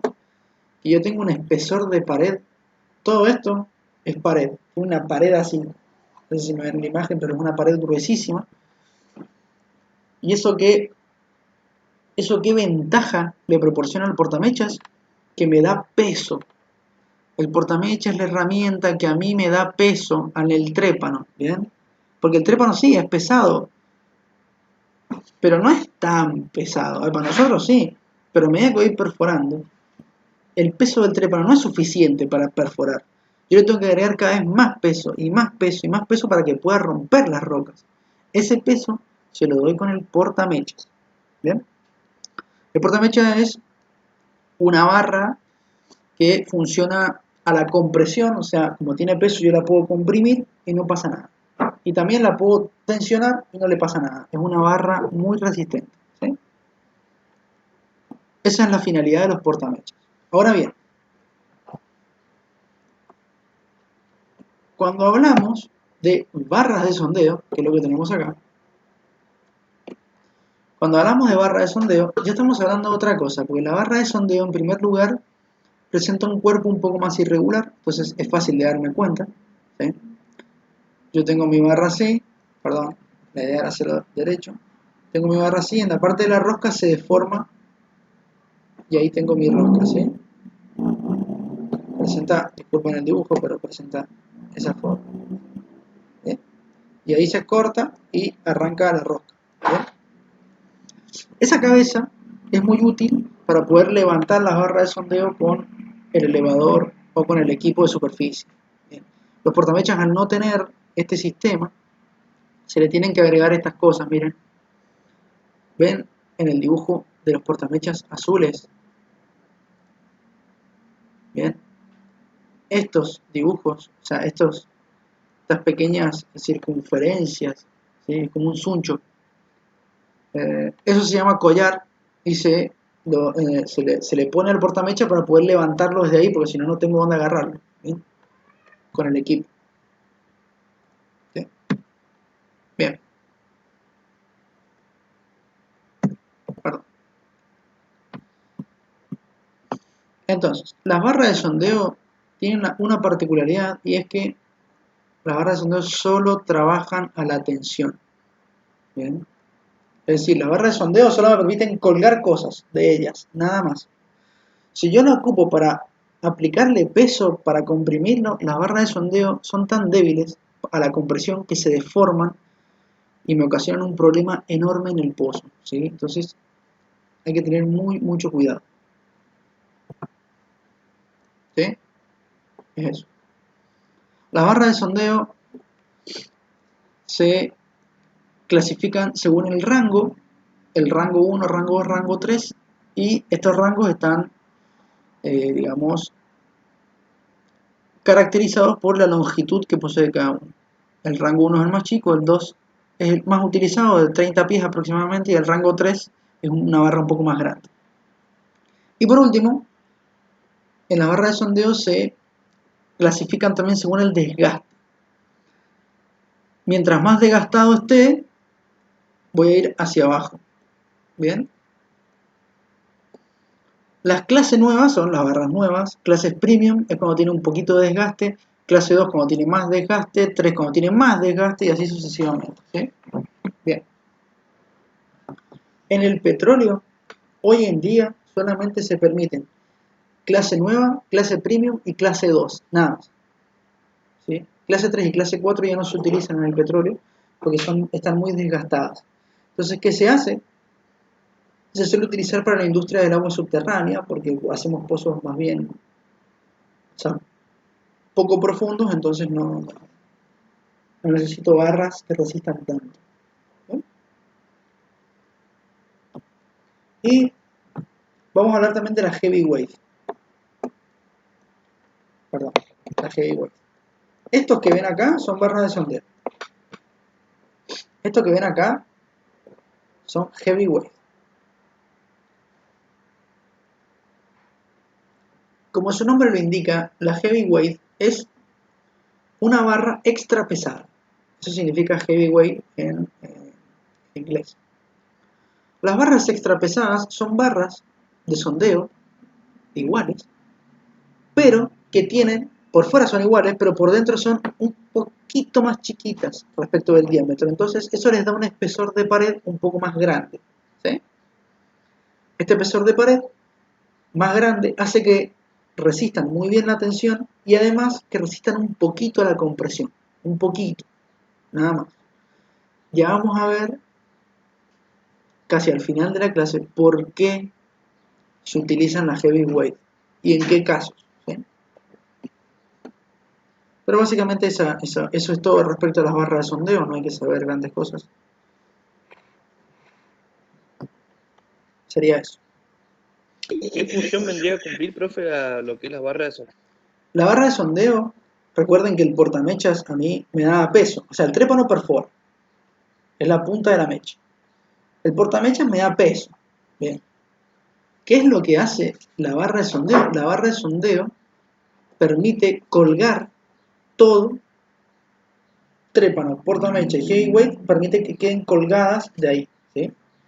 Básicamente es como una extensión del portamechas y por eso solamente resisten la tensión, porque solamente deja que le colguemos cosas, nada más. ¿Bien? Sería eso. A ver, Perfecto, profe. cuando yo les hablo de aplicar peso y colgar cosas, estoy hablando de dos cosas contrarias, porque una cosa es aplicar peso y otra cosa es colgarlo al peso. El tema es que ya vamos a ver cómo funciona el sistema.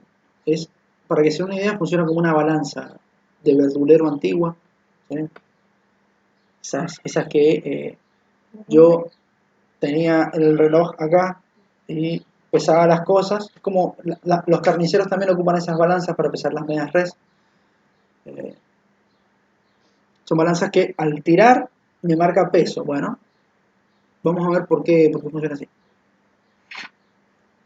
Y el último elemento de lo que sería la sarta de perforación en equipos convencionales, porque el vástago solamente se ocupa, les recuerdo, en equipos convencionales. ¿Sí?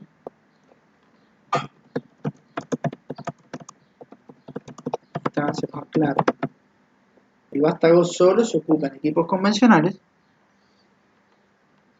Este vástago es un elemento, es similar a una barra de sondeo, muy similar, ¿bien?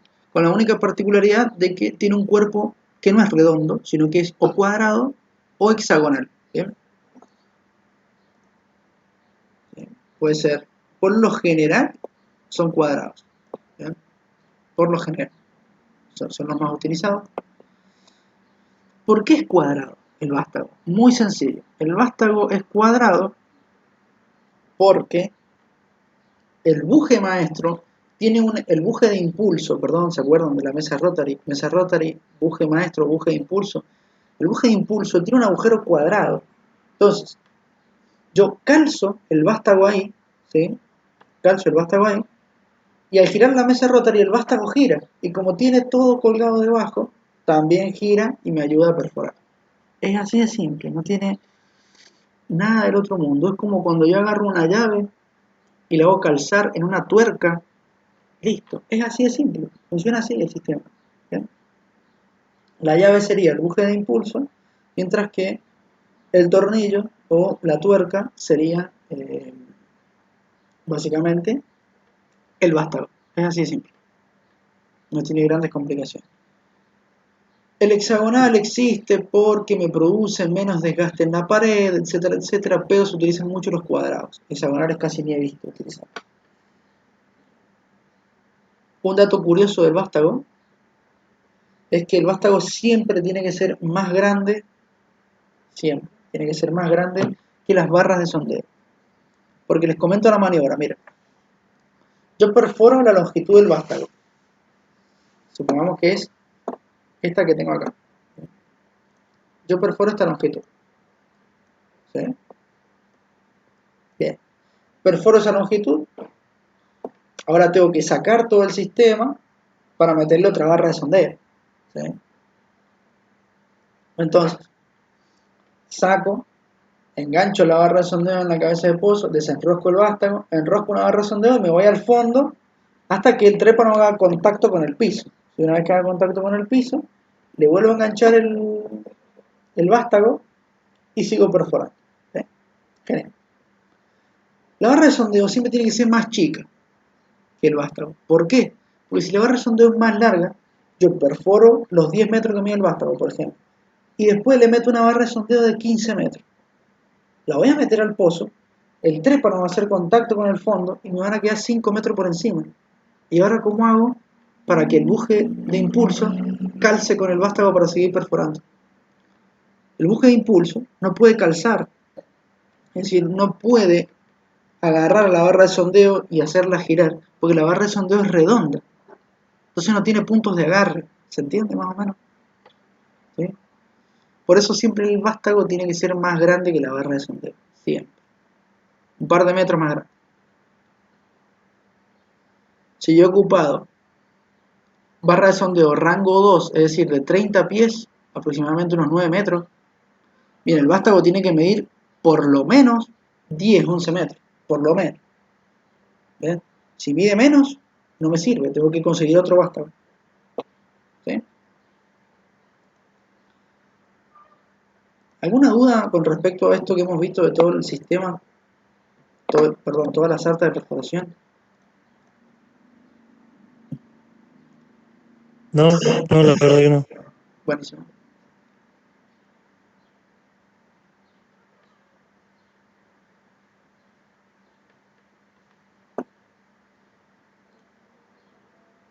Bueno, si alguno tiene alguna duda, ya sabe que me puede consultar.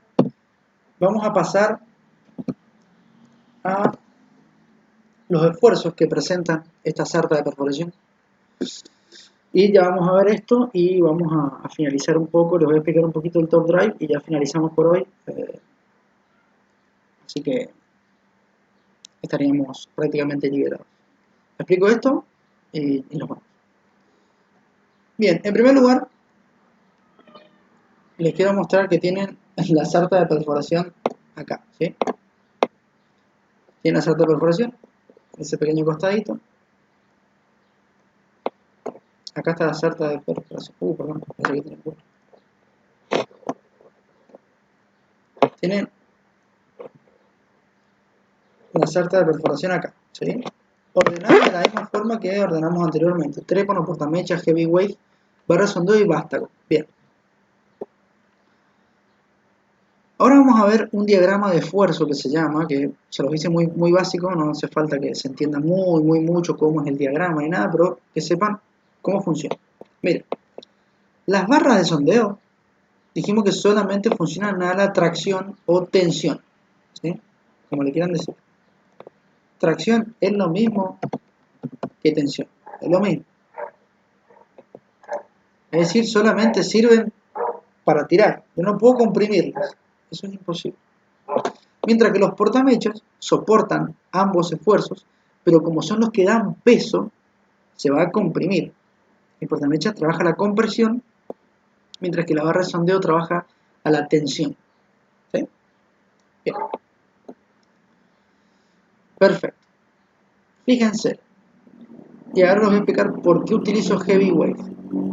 Este punto que nosotros vemos acá, el punto en el que paso de la tracción a la compresión, es un punto muy delgado, ¿eh? Es un punto muy delgado. Entonces, si yo no coloco heavyweight, ese punto puede que se me mueva y parte de las barras de sondeo estén a la compresión y se me terminen dañando, ¿sí?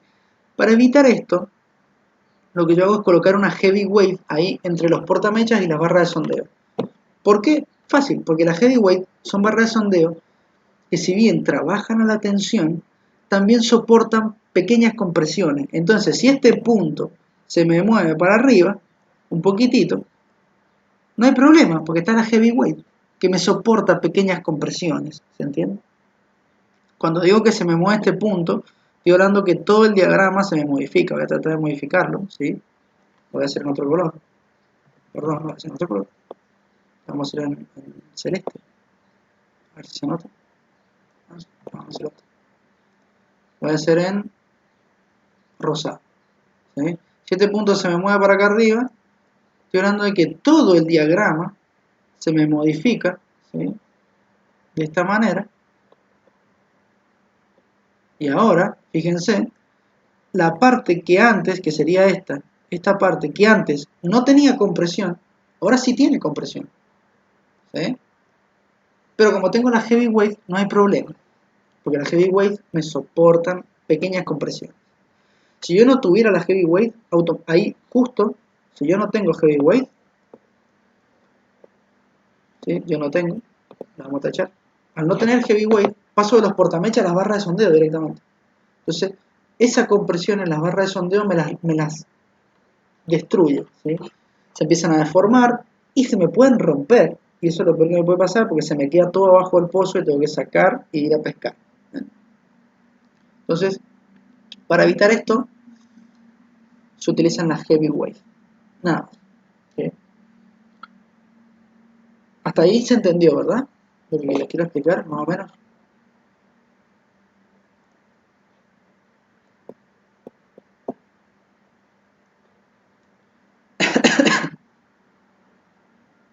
Profe, ¿me ayuda a recordar cuál es entre el punto de tracción y compresión, cómo se llama? No, nunca lo dije. Es básicamente el punto en el que se dividen los esfuerzos, pero no tiene un nombre particular. No. Ah, bueno. No. Es simplemente el punto en el cual los esfuerzos se cambian, pero nada más. No tiene nada. ¿Sí? Lo que sí, Bueno, gracias, profe. de nada. Lo que sí, este punto es móvil. Es como les dije, este punto se puede mover hacia arriba, se puede mover hacia abajo. Por lo general no está fijo. Por lo general se mueve. Como se mueve, ocupo la heavyweight para evitar que me rompa alguna barra de sondeo. Nada más. ¿Sí?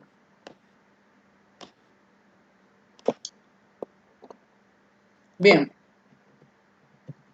Vamos a sacar todos estos datos que hice, porque ahora les voy a explicar un poquito de los esfuerzos que soporta cada cañería. ¿Sí? Fíjense, vamos a centrarnos en el cuadro de tracción. O sea, solamente esto. ¿Sí? Fíjense, como el triángulo tiene esta forma, quiere decir que a medida que me voy a la superficie, cada vez las barras que están más cerca de la superficie tienen que soportar más esfuerzo. ¿Esto por qué es? Y porque no es lo mismo lo que pesa la sarta desde acá hasta abajo que lo que pesa la sarta desde acá hasta abajo. ¿Sí? Obviamente que arriba pesa mucho más. ¿Bien? Ahora respondo a la duda. Arriba pesa mucho más. ¿Sí? Bien.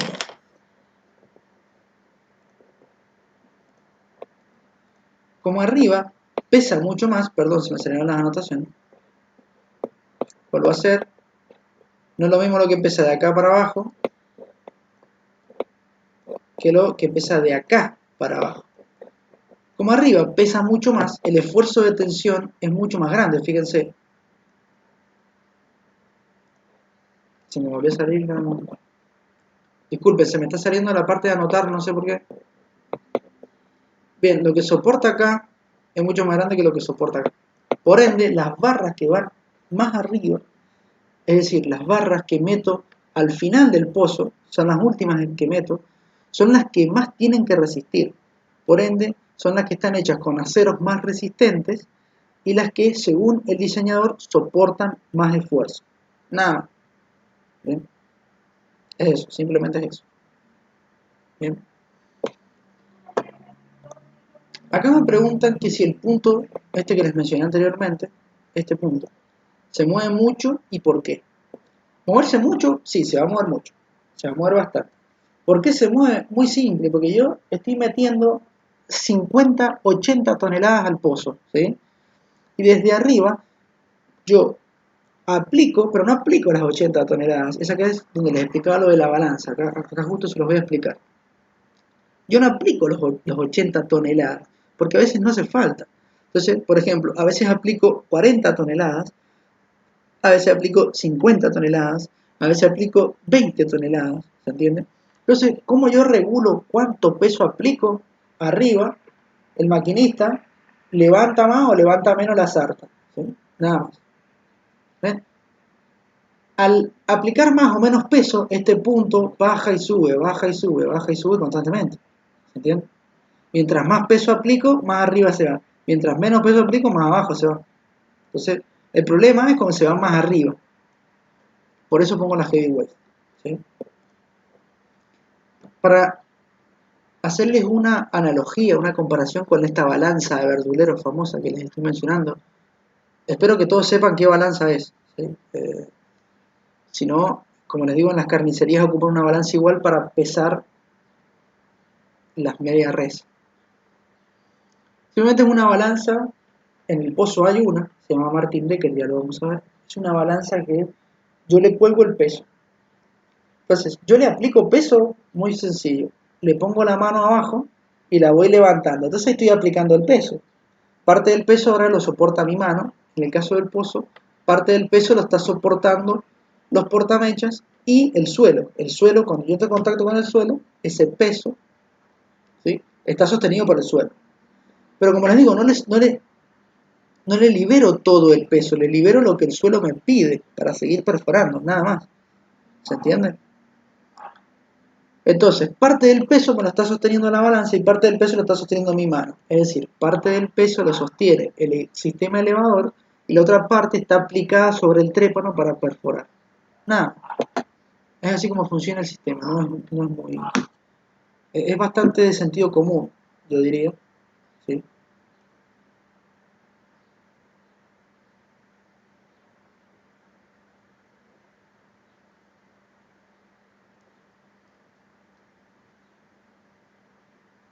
¿Alguna duda con respecto a esto? Disculpen.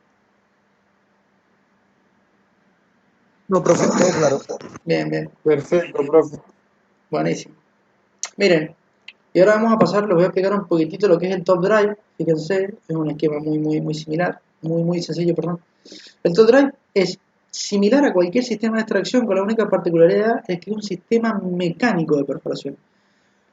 ¿Qué ventajas presenta el top drive? Yo no tengo vástago y no tengo mesa rotary, ¿sí?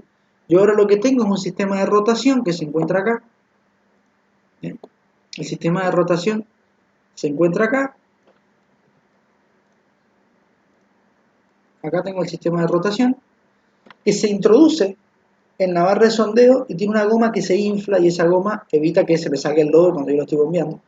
Y al girar ese sistema, la barra de sondeo con toda la sarta empieza a girar. Muy simple. ¿Qué ventaja nos ha traído el top drive? Tenemos menos tiempo de operación, ¿sí? Si yo, como les dije, en las mesas, en los sistemas convencionales, tardo en retirar y meter herramienta media hora por cada 500 metros, con top drive tardo 20 minutos. Parece que no, parece que es poco, pero en 3000 metros me ahorré una hora, por ejemplo, de maniobra. Y es una hora en la que no tengo que invertir dinero para estar sacando y metiendo herramientas, nada más. Por eso nos ha agilizado el trabajo. Eso quiere decir que lo ha vuelto un poco más económico el trabajo. Y otra de las ventajas, como lo dije, no utiliza mesa rotary y no necesita vástago. Hoy en día están saliendo al mercado muchos sistemas híbridos, es decir, eran equipos convencionales, pero que se les ha añadido el top drive, ¿sí? Entonces han salido una mezcla. Acá en Argentina se ocupan un montón, ¿sí?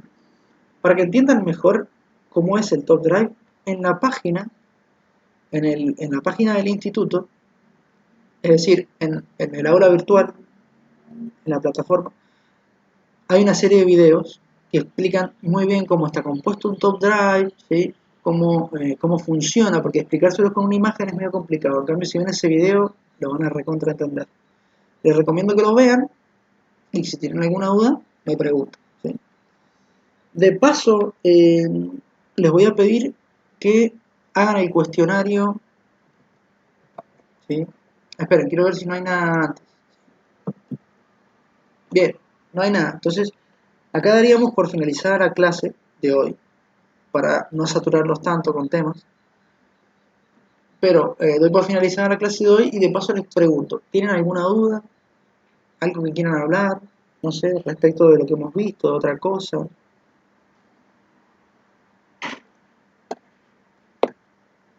¿Alguna recomendación? Lo que quieran.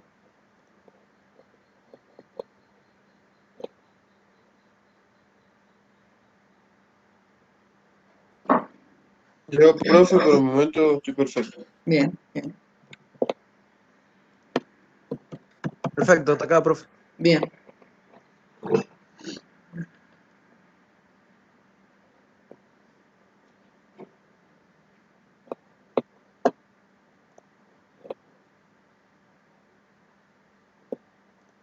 Bien, miren, voy a meterme en la página y les voy a mostrar qué cuestionario tienen que hacer.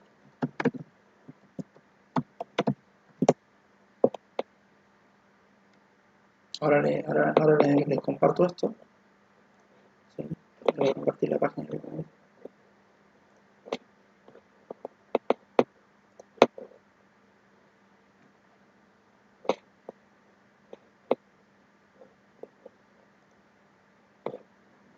Miren, esta es la página, muchos de ustedes me consultaron cómo hacían para entrar, además.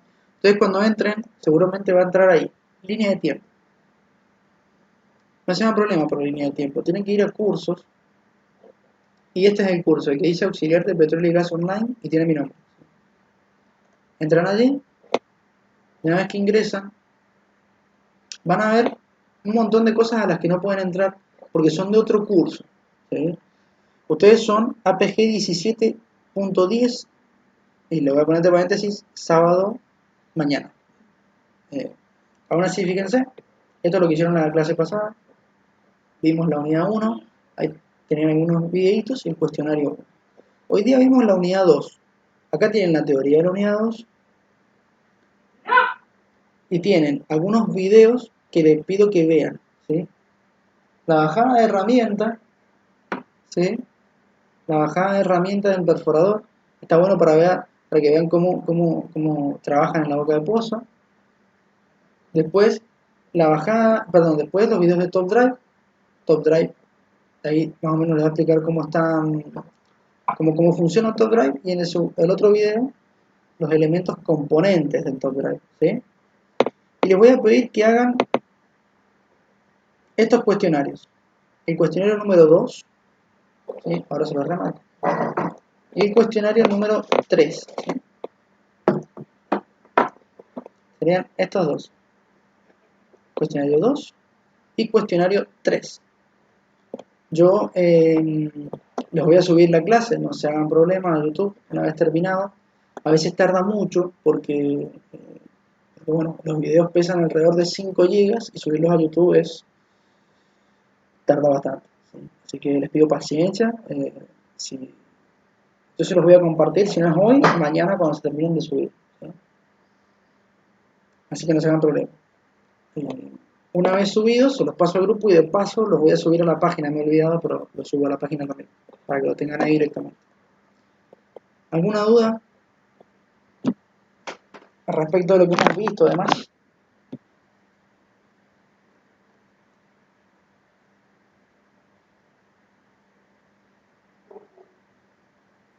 Perfecto, hasta acá, profe. Buenísimo. Profe, justo estaba en una llamada y no pude prestar atención sobre qué estaban hablando. No, dejé de compartir, disculpa. No, estábamos hablando de que solamente tienen que hacer el cuestionario 2 y 3 y nada más. Eso es todo. El que está acá en la Buenísimo, plataforma. buenísimo. Cuestionario 2 y 3, el primero, básicamente tienen unas partes de los sistemas de perforación y tienen que arrastrar los nombres hacia las partes. Y en la segunda habla de la sarta de perforación y algunas cosas del trépano, del portamecha, etcétera, etcétera. Eso nada. Bueno, profe, perfecto. Buenísimo, profe. Así que bueno, Buenísimo, profe. si no tienen dudas, daría por finalizada la clase ahora y Bueno, voy a estar disponible el resto de este tiempo como para que puedan consultarme y demás. Consúlteme si quieren al privado del WhatsApp directamente y listo, más fácil. Si tienen alguna duda. Si no, también si van a hacer los cuestionarios durante la semana, también. Voy a responderles cuando pueda, les aviso, ya entrar. Porque a veces estoy un poco ocupado y bueno, no puedo ponerme a contestar, pero si no les contesto, ténganme paciencia que se los voy a contestar. Lo que les digo a todos los grupos que tengo, los cuestionarios se pueden guardar antes de entregarlos. Y yo los puedo guardar, por ejemplo, ustedes tienen una duda hoy día y me la preguntan y yo no les respondo, ¿sí? Yo prefiero que en vez de responderlo a ustedes sin entender nada, esperen a que les responda. Entonces pueden guardar el cuestionario hasta donde han hecho, ¿sí? Cuando yo les responda, se vuelven a meter el cuestionario, lo terminan y ahí lo entregan. Eso la plataforma da esa posibilidad. Profe, le hago una consulta. ¿Sabe que yo hice cuestionario número 1 de la unidad 1? ¿Eso, cómo usted lo revisa después? ¿Cómo lo vemos? Sí, fíjense, ustedes cuando entreguen el cuestionario, la misma página automáticamente les dice si lo hicieron bien o lo hicieron mal, ¿sí? Eso es nada más. Mientras ustedes hagan la mayoría de las preguntas Lo bien, corrige al momento, lo corrige. sí, lo corrige de forma automática al momento, ¿sí? La idea es que, obviamente, tienen que aprobar todos los cuestionarios, sería lo ideal. Si les llega a ir mal en alguno, bueno, no importa, hay un margen ahí para poder desaprobar, pero la idea sería que les vaya bien en todos los cuestionarios. Por eso les digo que si tienen alguna duda, me pregunto, no hay problema.